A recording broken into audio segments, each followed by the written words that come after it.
Estamos viendo sobre la infancia de Jesús. Ahora será la parte 2. La infancia de Jesús, parte 2. Hace 8 días dijimos que cuando Jesús era un bebé, recibió 2 grupos de visitantes. Un primer grupo llegó en la misma noche que él nació, y ese grupo lo conformaban algunos pastores que velaban sus rebaños esa Nochebuena allá en la aldea de Belén. Y ahora vamos a ver el otro grupo de extranjeros que venían de lejos y de igual manera visitaron al niño Jesús. Vamos a Mateo capítulo 2,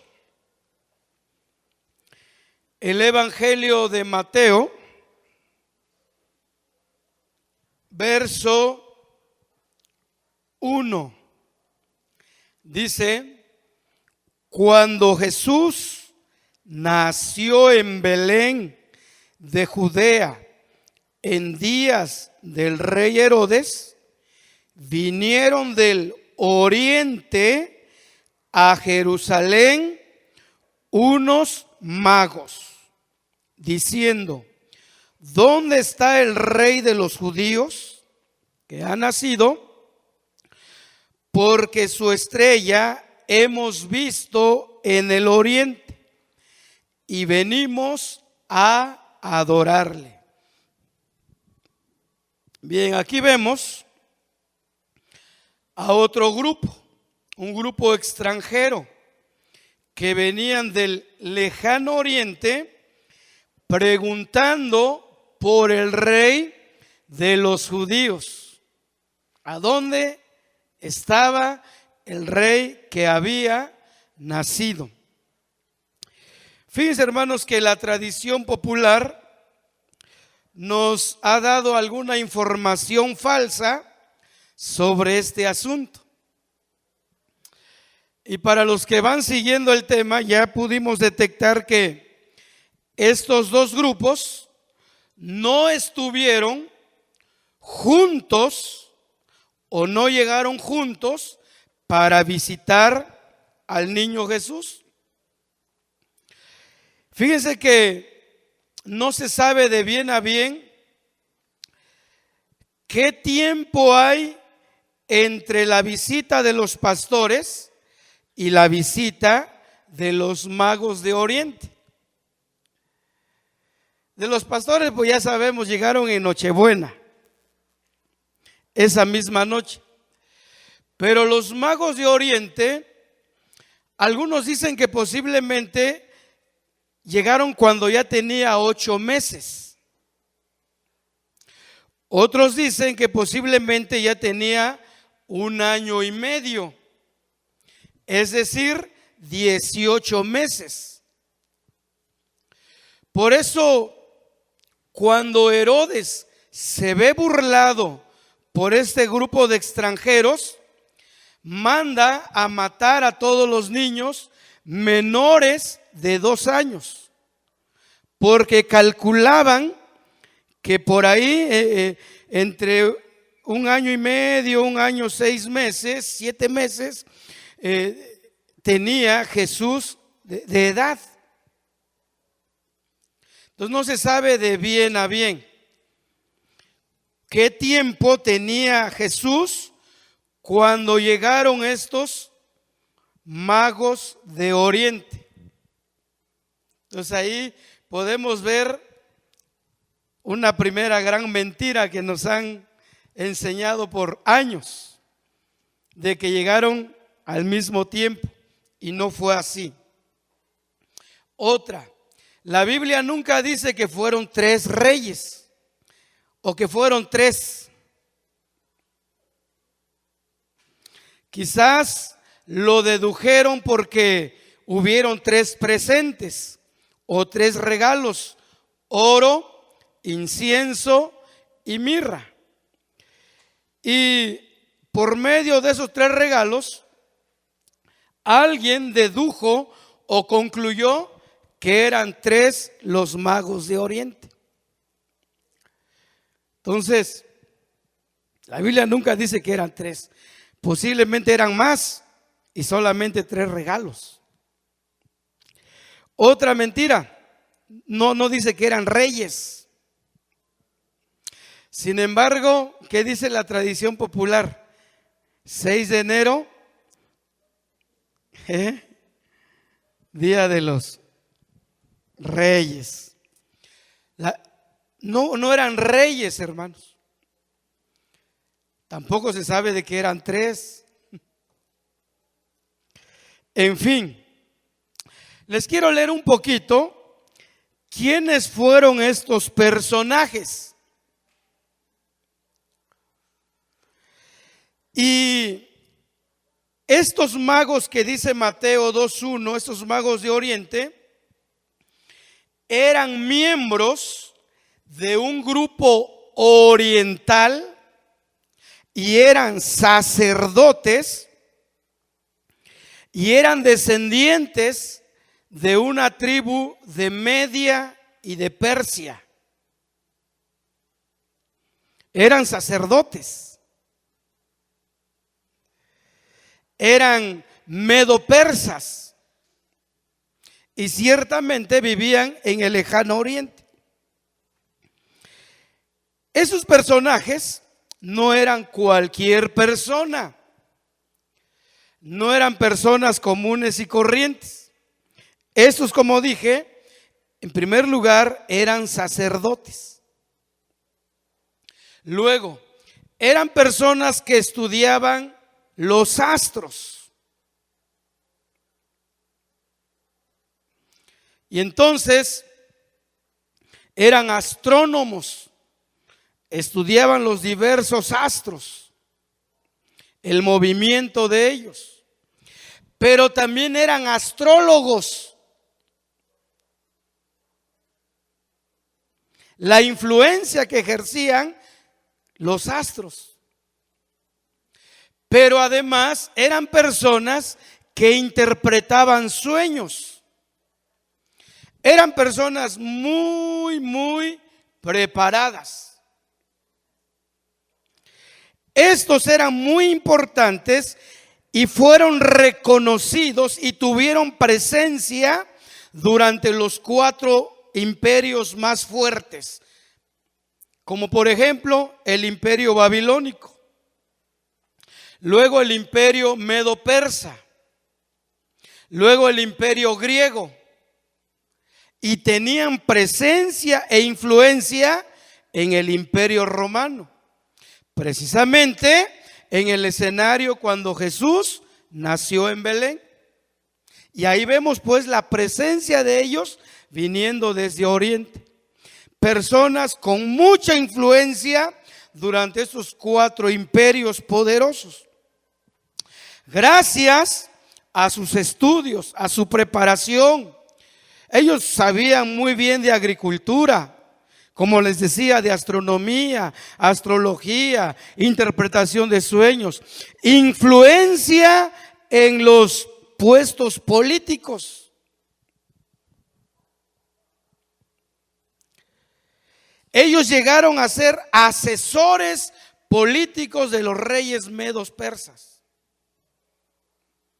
O sea, no era cualquier persona, hermanos, los que vinieron a adorar a Jesús. Fíjense que ningún persa podía llegar a ser rey si no cumplía con 2 requisitos. Ningún ciudadano persa, sobre todo hombre, ¿verdad?, o varón, podía llegar a ser rey si no cumplía 2 requisitos. Número 1, tenían que dominar las disciplinas científicas y religiosas de los magos o de este grupo sacerdotal. O sea, un rey tenía que pasar por el filtro de los magos de Persia. o de este grupo sacerdotal. Y dos, el rey que llegaba al trono tenía que ser aprobado y coronado por este grupo de sacerdotes llamado magos o sabios. Así es de que, por ejemplo, Belsasar, Darío, Nabucodonosor, de estos imperios, tuvieron que pasar por la rigurosa, por el riguroso examen y aprobación de los magos o sabios de Oriente. Es interesante esto. Fíjense que la sabiduría y el poder de los magos era conocido muy ampliamente en todo el territorio donde gobernaba, ¿verdad? El rey, y se le conocía como la ley de Media y de Persia. Todo ciudadano que estaba bajo el dominio de un rey persa conocía perfectamente la ley de Media y de Persia, y esa ley era inquebrantable, inviolable.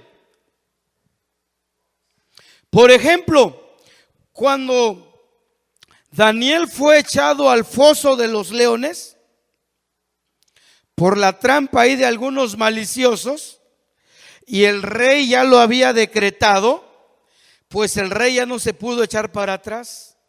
Aunque amaba a Daniel, quería a Daniel, confiaba en él, pero una vez hecho el decreto y lo selló con su anillo, dice ahí en el libro de Daniel que ya no se podía retractar el rey, porque así lo dictaba la ley de Media y de Persia.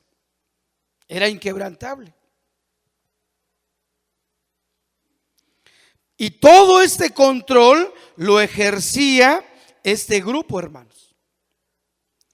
Este grupo de sacerdotes, también conocido como de magos o de sabios, eran los que ponían a los jueces, ponían a toda la corte que colaboraba juntamente con el rey.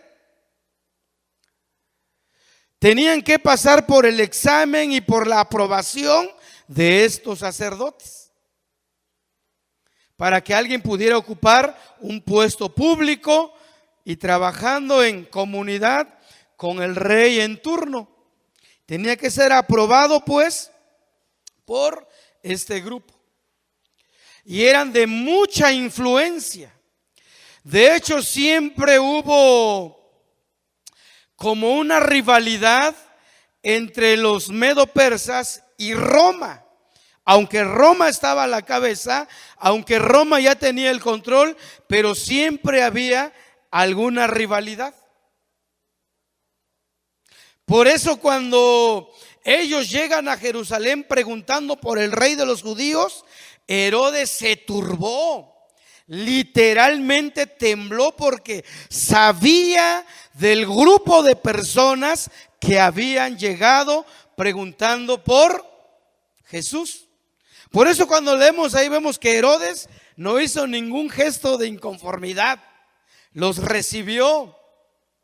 A pesar de que Herodes tenía un carácter diabólico, era un hombre bipolar, tenía arranques de ira de manera incontrolada, era un hombre que tenía una sed y una hambre por el poder, de tal suerte que mató a 3 de sus hijos, a su esposa, porque parecía que le eran una amenaza para el trono, y los mandó a matar siendo sus hijos.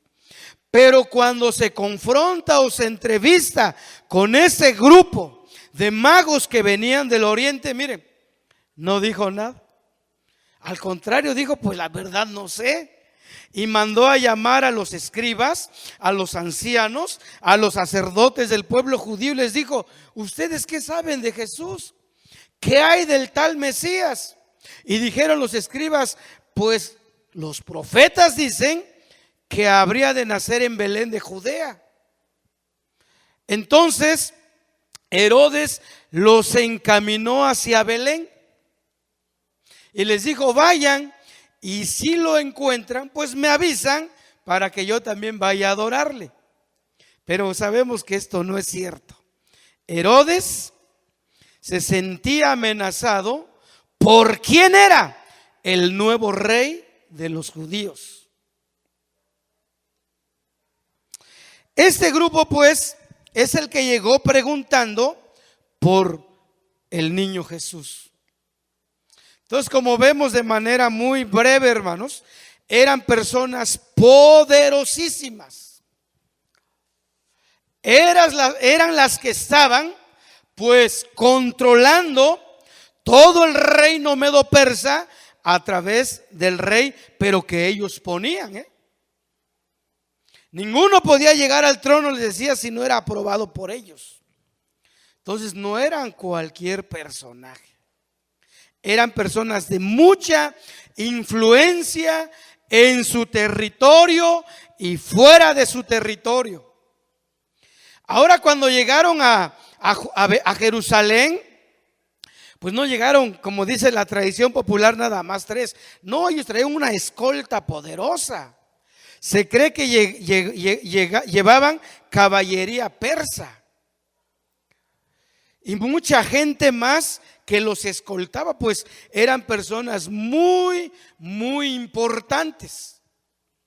Por eso Herodes ahí sí dobló las manitas, ahí sí se contuvo. Ahí sí nos sacó su ira, ahí sí nos sacó su valentía, ahí sí nos sacó su prepotencia. Se portó calmadito porque la influencia de esos hombres llegaba hasta Palestina. Y Palestina, pueblo gobernado por el Imperio Romano. Entonces dice aquí en el 2:1 de Mateo que llegaron pues del oriente estos magos. Pero cuando decimos magos, hermanos, no nos referimos a esos magos que andan haciendo ahí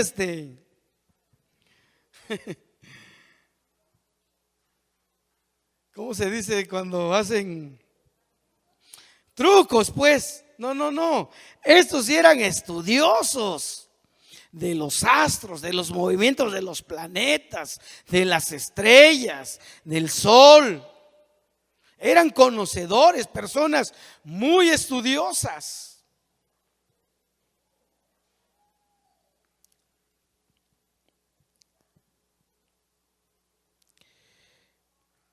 Entonces no era cualquier persona que hacía trucos. Miren, mi Biblia Scofield trae una pequeña anotación sobre la definición de esta palabra magos.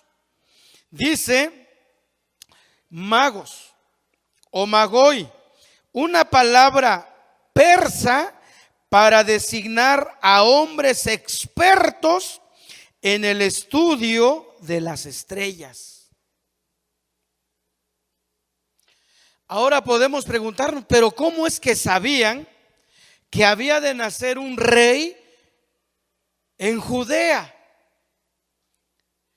¿Cómo es que se dieron cuenta que a través de esa estrella era el momento en que estaba naciendo el rey de los judíos? ¿Cómo supieron toda esta información? Bueno, recordemos, hermanos, que 600 años antes los judíos fueron llevados cautivos a Babilonia. En ese momento Babilonia era el imperio más poderoso de aquel entonces. Y ya existía este grupo en la corte de Nabucodonosor. Pero se recuerda cuando Nabucodonosor tuvo un sueño y nadie de ellos pudo interpretarlo, ni aún este grupo, Entonces, ¿quién interpretó el sueño de Nabucodonosor? Daniel. Y entonces cuando Daniel interpreta el sueño de Nabucodonosor y ningún mago, ni astrólogo, ni hechicero, ni nadie de la corte de él lo pudo, entonces Nabucodonosor puso a Daniel como el jefe de estos grupos. Entonces Daniel, al tener influencia, al tener autoridad sobre ese grupo, seguramente les transmitió las escrituras hebreas. Y las escrituras hebreas contenían la promesa de un Mesías que vendría a reinar en Jerusalén. Y ese conocimiento se fue heredando de generación en generación. No obstante, podemos también pensar que hubo muchos convertidos al Señor por el testimonio de Daniel. Personas de influencia, personas de poder, como este grupo sacerdotal. Recordemos que Daniel fue nombrado como el jefe de ellos. Y se les transmitió las escrituras hebreas.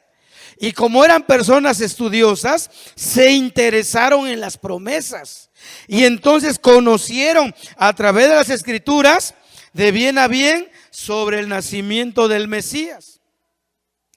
Pero no solo Daniel, yo creo que muchos judíos de la dispersión o de la esclavitud babilónica pasaron este conocimiento a todos los habitantes persas y conocían sobre estas promesas. Por eso ahora ha llegado el tiempo en que Jesús nacería, estaban estos hombres y dijeron: es el momento en que ha nacido el Rey de los judíos. Es la hora en que ha nacido aquel de quien anuncian las escrituras. Seguramente conocían muy bien las profecías de Isaías, la profecía de Miqueas, la profecía de Zacarías, perfectamente. Y entonces pues llegan, fíjense, a Jerusalén, donde estaba gobernando Herodes el Grande. Y preguntaron por el rey de los judíos que había nacido. Oiga, entonces si estos eran los que aprobaban y coronaban a un rey persa, imagínense qué sintió Herodes el Grande. Dijo: estos traen autoridad, y si vienen buscando un rey es porque seguramente lo van a implantar acá. Tembló literalmente Herodes. Y entonces dice el verso 2, nos vamos al 3 y 4, es lo que les acabo de decir. Entonces, oyendo esto, el rey Herodes se turbó y toda Jerusalén con él. Y convocado todos los principales sacerdotes y los escribas del pueblo, les preguntó: ¿dónde había de nacer el Cristo? Ellos le dijeron: en Belén de Judea, porque así está escrito por el profeta: y tú, Belén, de la tierra de Judá, no eres la más pequeña entre los príncipes de Judá, porque de ti me saldrá un guiador que apacentará a mi pueblo Israel. Eso está en Miqueas 5:2, verso 7. Entonces Herodes, llamando en secreto a los magos, indagó de ellos diligentemente el tiempo de la aparición de la estrella, y enviándolos a Belén, dijo: id allá y averiguad con diligencia acerca del niño, y cuando le halléis, hacédmelo saber, para que yo también vaya y le adore. Ellos, habiendo oído al rey, se fueron, y he aquí la estrella que habían visto en el oriente iba delante de ellos, hasta que llegando se detuvo sobre donde estaba el niño.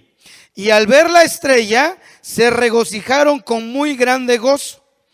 Y al entrar a la casa, o en la casa, vieron al niño con su madre María, y postrándose lo adoraron.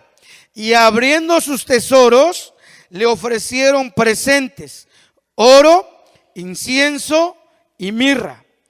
Pero siendo avisados por revelación en sueños que no volviesen a Herodes, regresaron a su tierra por otro camino. Entonces fueron encaminados a Belén. Y precisamente donde el niño estaba, se paró la estrella que los guiaba. Y dice ahí, y entrando en la casa. Acá hay otro detalle importante para ir diferenciando el tiempo de las visitas. Cuando los pastores visitaron a Jesús, él estaba ya en ese patio que le prestaron, en ese lugar donde había animales domésticos y el niño acostado en un pesebre envuelto en pañales. Pero ahora los magos de Oriente lo encuentran en una casa.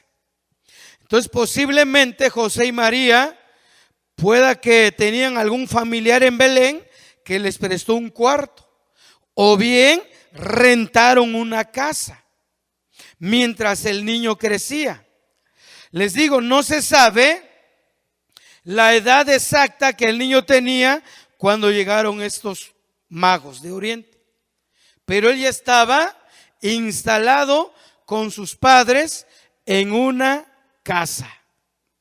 Quizá ya tenía 8 meses, 1 año, 1 año y medio, no lo sabemos. Y se regocijaron mucho estos personajes.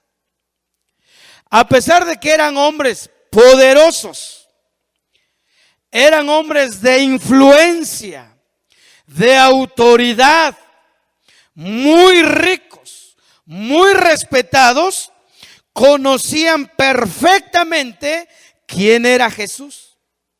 Y cuando entraron, lo primero que hicieron fue postrarse.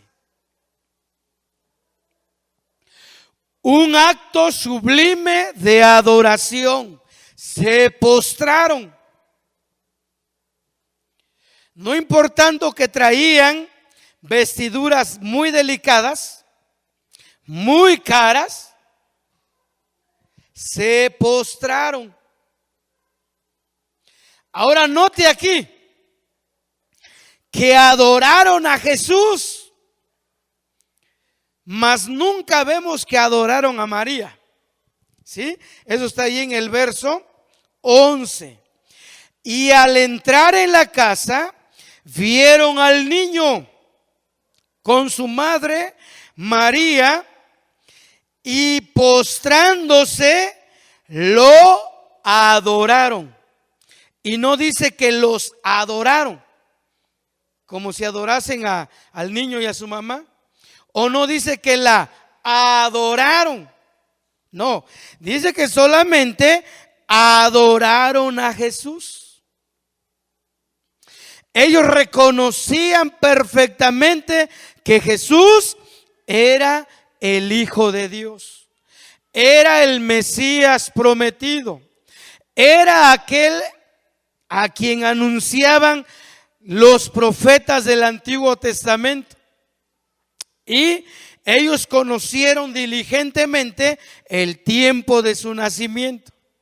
Y vinieron pues, yo creo que tardaron meses para trasladarse, para llegar hasta Belén y adorar a Jesús, rendirle adoración, admiración, y además ofrecieron sus presentes, como el oro, el incienso y la mirra. El oro porque este metal tiene que ver con la realeza, tiene que ver con los reyes. El oro es un metal muy apreciado, muy codiciado, muy valioso, muy impresionante, y era algo digno de los reyes. Y al traérselo al niño Jesús, reconocían que no era cualquier niño también, que era el rey de los judíos, y que Él establecería su reino en la tierra, y que todo señor y que todo rey terrenal tenía que postrarse ante su autoridad. Por eso, he ahí el oro, suficiente oro. Ellos trajeron lo mejor que tenían, traían suficientes riquezas para el niño. Y fíjese, con ese oro, posiblemente el otro domingo lo vemos, José y María sostuvieron al niño, porque tuvieron que huir a Egipto cuando empezó la matanza de los bebés menores de 2 años. Y con ese oro pudieron mantener al niño Jesús. Símbolo pues de la realeza. Y es que así en los tiempos antiguos, cuando un rey moría, fíjense que lo enterraban en ataúd de oro y con mucho oro. Y para Jesús, pues, no era de extrañarse que abrieron el cofre y bastante oro para Él, reconociendo su realeza. Un rey que venía de lo alto, un rey verdadero. Ahora, la Biblia dice que también nuestra fe es como el oro.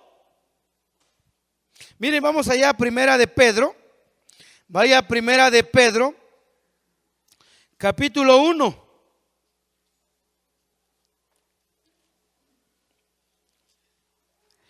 Porque nosotros podemos agradar a Dios, podemos agradar a Jesús con nuestra fe, ya que sin fe es imposible agradar a Dios. Dice 1:7 de Primera de Pedro.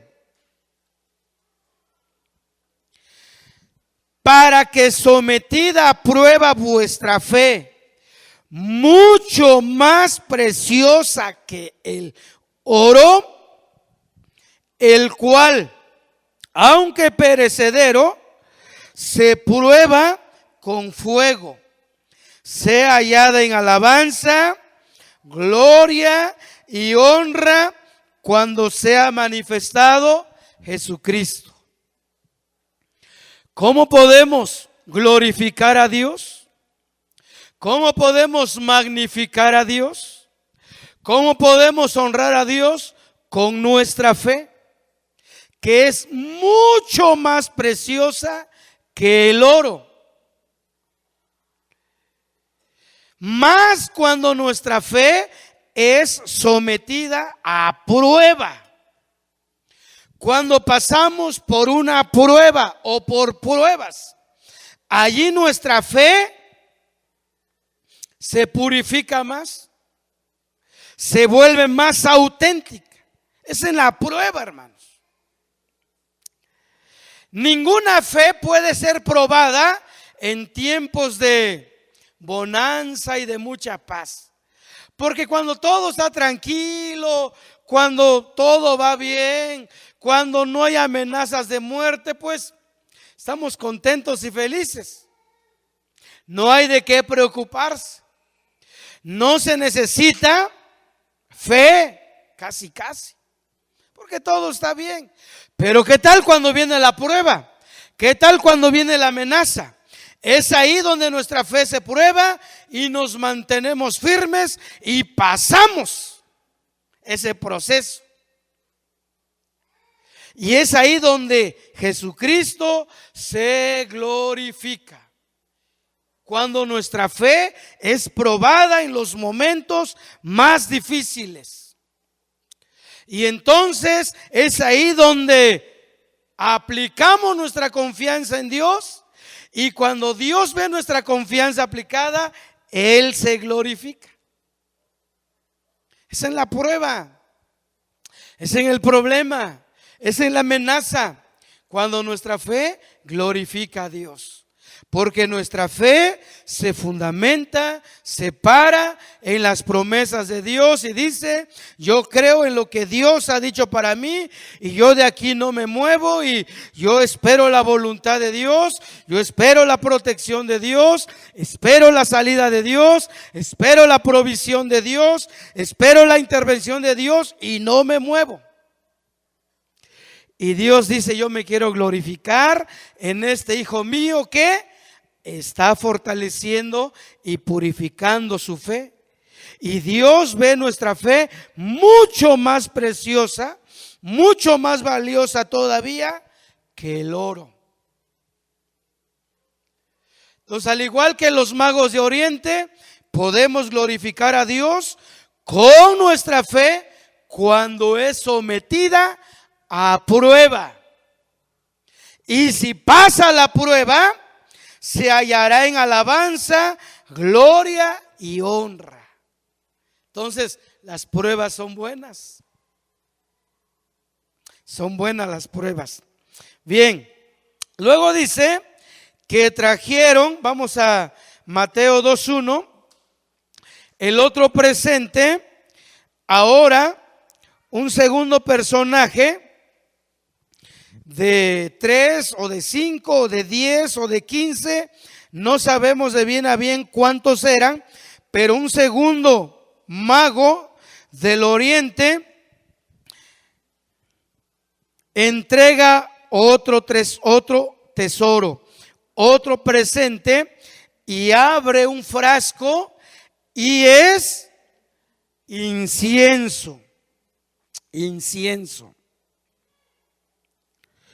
Un frasco de deliciosa fragancia, muy caro. Fíjense que en el Antiguo Testamento los sacerdotes, dentro del lugar santo, allá en el tabernáculo, constantemente ponían incienso. Y este olor aromatizaba todo el lugar santo y subía como un olor fragante delante de Dios, y constantemente estaba el incensario prendido o en función. Y esa era la labor de los sacerdotes, entrar para poner incienso y que subiera como un olor grato delante de la presencia de Dios. Y entonces esta resina, hermanos, porque era una resina de un árbol del cual sale el incienso, se sacaba de un árbol que se consideraba sagrado. Y este árbol se daba en los lugares como Arabia, como en Etiopía, y solamente tenían acceso a esos árboles hombres selectos. Casi hombres consagrados. No cualquiera podía entrar al campo, al bosque, y extraer resina para hacer incienso. No, estaba muy bien cuidado, muy bien protegido. Y eran selectos los hombres que pues obtenían esta resina. Y entonces elaboraban el incienso, y que era para un regalo, o en este caso era un regalo de adoración y de alabanza para el rey. Un perfume grato. Así como los sacerdotes ponían incienso, prendían incienso en el lugar santo, de igual manera los magos de Oriente trajeron este incienso como una ofrenda de adoración, de alabanza, de rendición al Hijo de Dios. Entonces, aparte de que lo reconocían como rey, lo reconocían como un ser divino, un rey no de esta tierra, sino celestial. Reconocían pues su divinidad, y por eso el presente del incienso.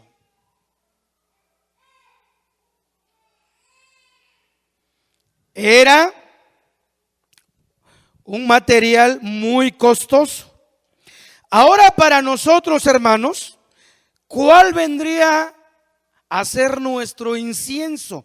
Vamos allá a Apocalipsis capítulo 5.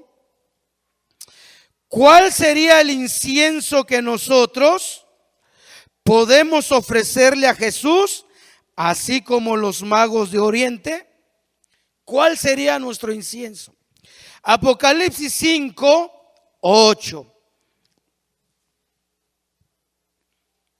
Apocalipsis 5:8 dice: y cuando hubo tomado el libro, los 4 seres vivientes y los 24 ancianos se postraron delante del Cordero. Todos tenían arpas y copas de oro llenas de incienso, que son las oraciones de los santos. ¿Cuál es el incienso que ahora podemos darle a Jesús? Las oraciones de los santos. ¿Quiénes son los santos? La iglesia. La iglesia que fue redimida por la sangre del Cordero. Y entonces, un cristiano que lleva una vida de oración continua, voluntaria, que sale de nuestro corazón, que no es forzada, no es porque nos están diciendo que oremos, no, esto habla de una oración continua. No me estoy refiriendo a los miércoles. Los miércoles lo que hacemos es unirnos 2 horas, para los que llegan desde las 7, 2 horas para orar, para interceder por necesidades. Pero la verdad es que tenemos que tener un espíritu de oración continuo, orando en todo tiempo, con toda oración y súplica, con acciones de gracias, porque hay oraciones que son acciones de gracia. Y estas oraciones continuas, voluntarias, de corazón, que salen de nuestro ser, constituyen incienso delante del trono de Jesucristo. Ahora podemos darnos cuenta de la importancia de la oración como iglesia. Ahí dice de los santos. Las oraciones de la iglesia de toda la tierra constituyen ese olor fragante, esa adoración, esa alabanza. Entonces fíjese, hermano, que el incienso siempre era ocupado para ofrendas de gratitud. Muchas veces se mezclaba con harina y siempre eran ofrendas de gratitud, de acciones de gracia. El incienso nunca se ocupaba para oraciones para el pecado, para pedir perdón por el pecado. O sacrificios por el pecado, nunca. El incienso solo se ocupaba para acciones de gracia, para exaltación al Señor. Mira el Salmo, vamos a ver el Salmo 41.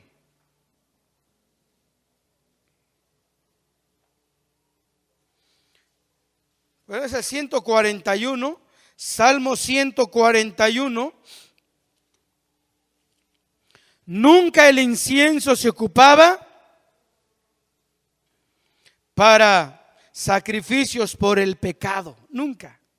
Solo se ocupaba para adorar, engrandecer, exaltar al Señor. Salmo, miren cómo David conocía esto. 141:2 dice David: suba mi oración delante de ti como el incienso, el don de mis manos como la ofrenda de la tarde. Porque todas las tardes los sacerdotes, cada uno en su turno, entraba en el lugar santo y ponía incienso en el altar del incienso. Y constantemente ardía el incienso y se desprendía un aroma agradable para Dios.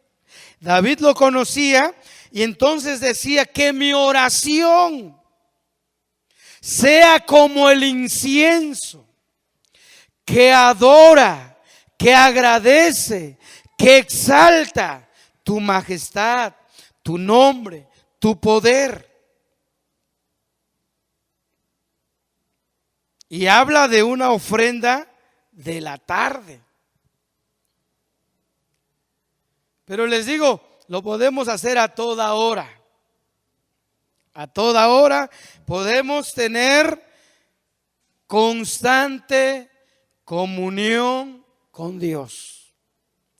La constante comunión con Dios se transforma en un aroma de agradecimiento. Entonces, tenemos que orar siempre, orando en todo tiempo. Orad sin cesar. La necesidad de orar siempre y no desmayar. Ahí está pues el significado del incienso. Y el tercer presente era la mirra. Allá en Mateo 2, en nuestro texto base, el tercer presente es mirra.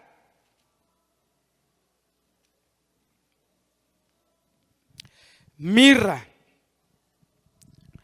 Fíjense que en el hebreo, mirra significa algo amargo. No era de un sabor agradable la mirra. Y la mirra se ocupaba en los tiempos bíblicos para embalsamar el cuerpo de la persona que había fallecido. Entonces lo embalsamaban de mirra, le envolvían un lienzo, le volvían a poner mirra y otro lienzo. Y como no había todo lo que hay ahorita para como preparan los cuerpos, entonces usaban la mirra para preparar los cuerpos, para sepultarlos enseguida. Dice que cuando el cuerpo de Jesús fue bajado, lo pidió José de Arimatea y él trajo 100 libras de mirra para preparar el cuerpo de Jesús. Entonces, aquí aprendemos que Jesús también tuvo que morir para poder ser nuestro Salvador. Y tenemos que adorarlo como nuestro Salvador. Vaya conmigo a Filipenses 2, 8. Filipenses 2, 8. Hablando de Jesús, hablando de su sufrimiento, hablando de su muerte. La mirra es un símbolo de muerte. La mirra es un símbolo de muerte para preparar el cuerpo. Los magos de Oriente, los magos de Oriente sabían que ese rey que había venido del cielo iba a morir. Ellos lo sabían. Él venía con un propósito para salvar a la humanidad. Pero para que pudiera llevarse a cabo la salvación, Él tenía que morir. Y es por eso del presente de la mirra, que sus últimos días serían días fuertes. De tal manera que cuando Jesús fue confrontado con la muerte, por un momento dijo: Padre, si hubiera otra forma de salvar a la humanidad, pues te lo agradecería. Pero si no, que no se haga mi voluntad, sino la tuya. En otras palabras, si es posible, pase de mí esta copa. Porque eran momentos oscuros. Él se estaba enfrentando a la misma muerte, a la misma influencia del infierno que tenía cautiva a la humanidad. Por eso su último año de ministerio se le conoce como el año de pasión, principalmente el último semestre, cuando por fin ya no regresó de esa última fiesta de la Pascua en la que él participó. ¿Por qué murió? Filipenses capítulo 2, verso 8, hablando de Jesús. Vamos a ver desde el 5. Haya pues en nosotros este sentir que hubo también en Cristo Jesús, el cual, siendo en forma de Dios, no estimó el ser igual a Dios como cosa que aferrarse, sino que se despojó a sí mismo, tomando forma de siervo, hecho semejante a los hombres, y estando en la condición de hombre, se humilló a sí mismo, haciéndose obediente hasta la muerte y muerte de cruz. La mirra, pues, en la vida de Jesús simboliza una obediencia hasta la propia muerte. Él fue obediente hasta la muerte, pero no fue una muerte sencilla, normal. Fue una muerte de cruz con la cual él podía cancelar la deuda de toda la humanidad. Ahora también nosotros, al igual que Jesús, podemos imitarle esforzándonos a obedecerle. Dios no se complace tanto en los sacrificios,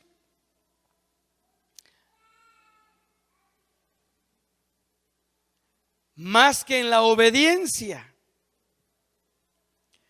Esa fue la reprensión de Samuel a Saúl. Saúl pensaba que haciendo muchos sacrificios y quemando la grosura de los animales, pues ya agradaba a Dios. Y Samuel le dijo: no, si tan solamente obedecieras, no fuera necesario todo eso. Entonces Saúl desobedeció. Y el pecado de desobediencia es como la hechicería, dijo Samuel. Porque como pecado de adivinación es la desobediencia. Entonces, el Señor se agrada más en que nos esforcemos en obedecerle, aunque a veces no nos guste. Generalmente, la naturaleza humana no compagina muy bien con la obediencia. Nos cuesta obedecer.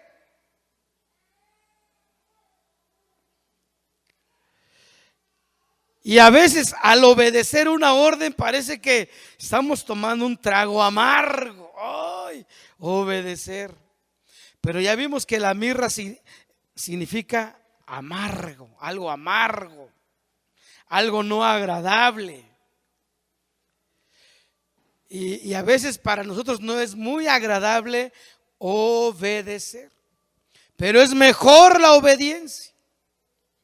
Cristo pasó este examen, podríamos decir, este proceso de obediencia hasta la muerte. ¿Y cuál fue el resultado? El Padre lo exaltó hasta lo más alto y le dio un nombre que es sobre todo nombre. La obediencia siempre te va a exaltar. La obediencia siempre te va a honrar. La obediencia siempre te va a traer beneficios. Y más cuando pasamos procesos amargos. Y más cuando tenemos que doblegar nuestro orgullo, nuestra voluntad. Pero trae recompensas la obediencia. Toda obediencia en cualquier terreno trae obediencia. Ante cualquier autoridad trae recompensa la obediencia. Entonces, es mejor obedecer que muchos sacrificios. Póngase de pie.